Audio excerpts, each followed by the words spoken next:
Okay, so the difference in lifting and stabilizing is obviously the amount of piers that you're going to use and the methodology of doing it.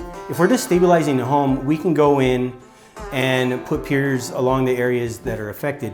But the spacing is a big difference also, because when we stabilize, we can actually increase the spacing on there because we're not putting load for lift. And now if you want to lift, we have to decrease the spacing. So let's say for stabilization, you can go every 8 to 10 feet. For lifting, you're at about 5 to 8 feet, okay? So you increase the amount of piers that you're gonna need in order to lift the house. So therefore, you're gonna increase the cost. Also, once we lift the house to 4 inches, we're gonna have a void because this is a slab on grade. So there's gonna be a void underneath the slab that will have to be filled. So we would have to go in through the interior on this because we're lifting a majority of the house. And we'd have to go in on a grid pattern and drill holes the size of a penny in order to fill those voids. So you're gonna have additional costs such as flooring, R&R.